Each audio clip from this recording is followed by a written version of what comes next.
Before Killing Floor, there was Killing Floor. Ladies and gentlemen, welcome to violence.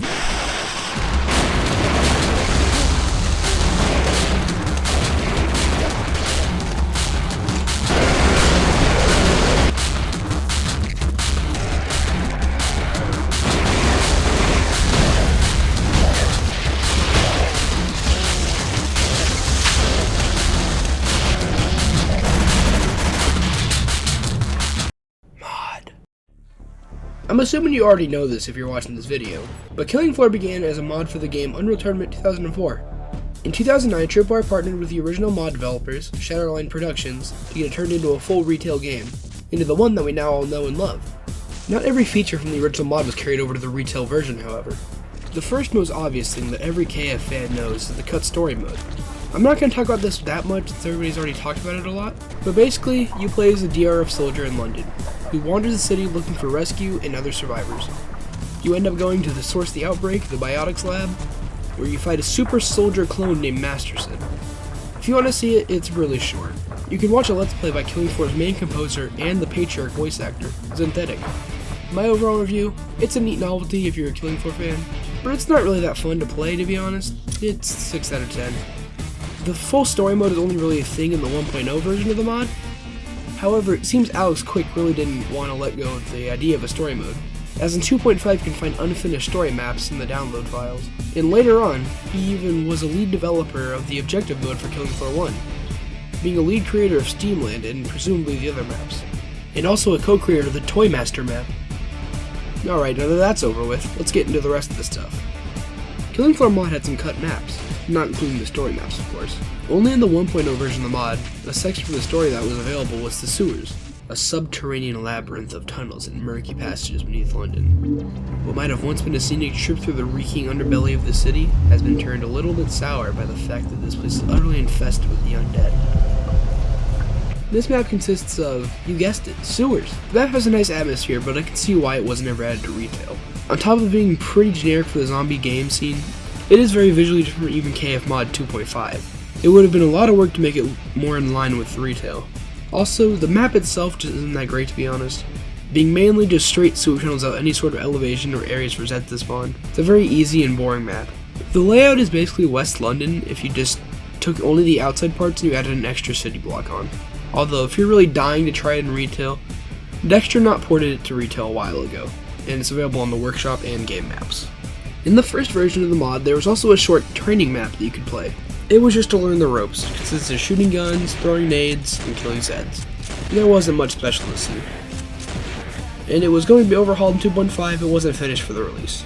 The unfinished map was included in the download just for mappers, however.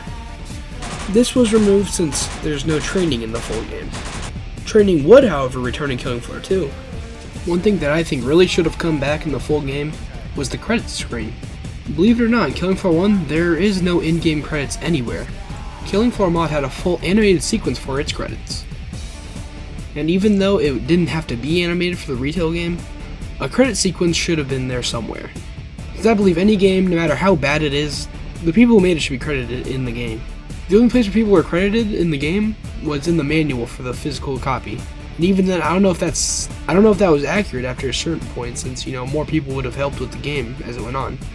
There were actually some cut weapons, some that were in the mod, and some that even make it into the mod. 1.0 featured a baseball bat, a hollow aluminum recreational bat. It's relatively lightweight, makes an ideal piece of equipment. A kitchen knife, a household item used for cutting meat or vegetables. It has other uses. And finally for 1.0, the fists, or as they're known in the files, the claws. Bloody and sharp. Yikes.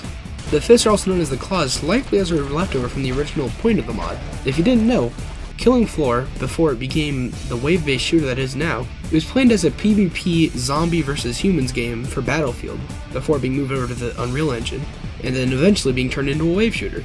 The reason it's still known as the Claws is because, as you'll find out later, Alex Quick really liked reusing old class names whenever he could.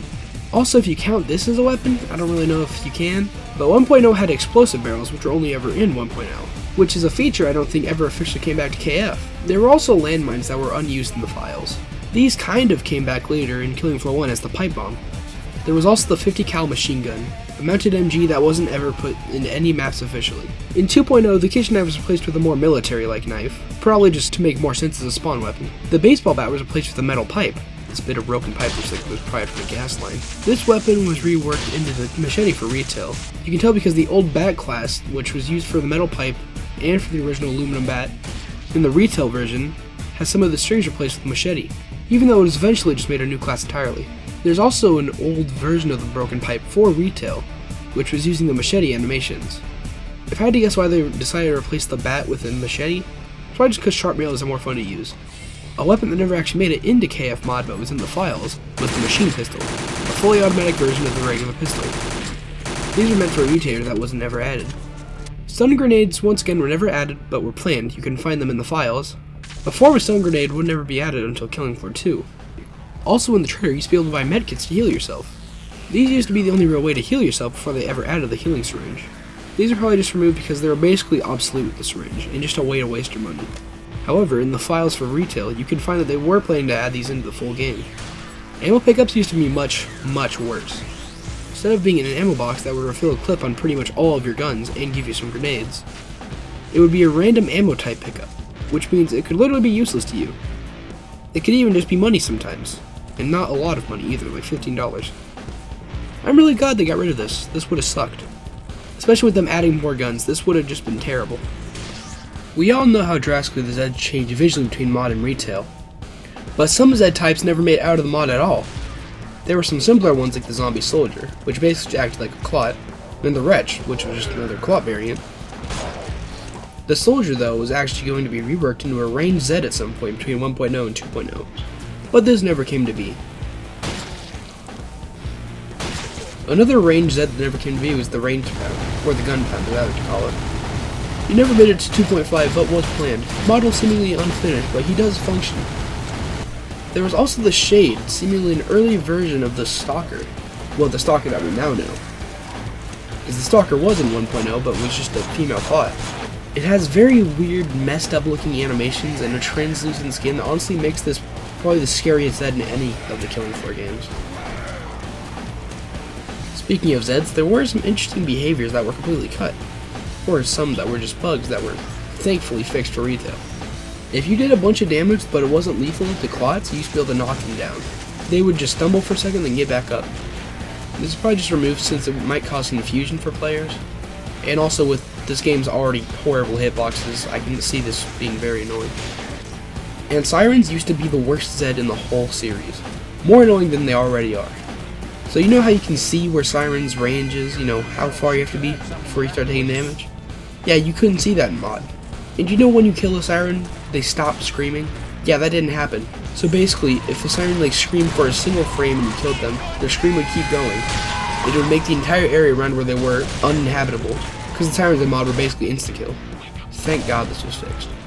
There were also a decent amount of playable characters in the mod that never made it or were completely changed for retail.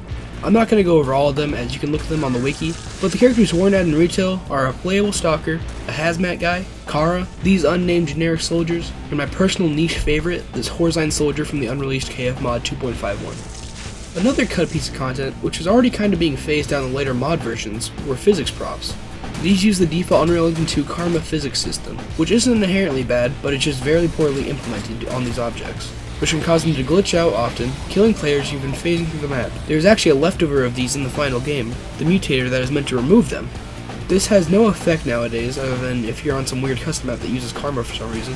The game also in the early mod versions had support for bots. These bots weren't the greatest, but could definitely help you survive. They were only properly implemented in 1.0.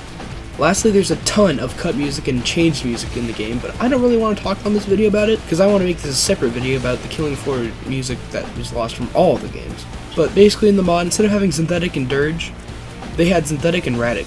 Rattic's KF music is awesome, but I 100% see why it was changed. It doesn't really fit Killing Floor's vibe. Not a bad thing, but it sounds like music for an Unreal Tournament mod, not a retail game. Here's my personal favorite song, Chainsaw Chaos.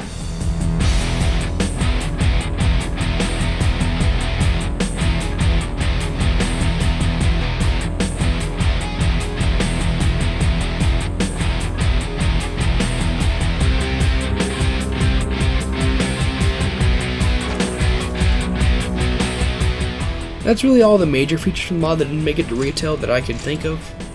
Anything else is just like really tiny niche stuff that you can really only figure out by playing it yourself. Also, if you were looking for more like the history of KFMOD and you didn't get that from this video by Fmurf, I think that's how you say that, is a great watch and is 1/3 KFMOD history.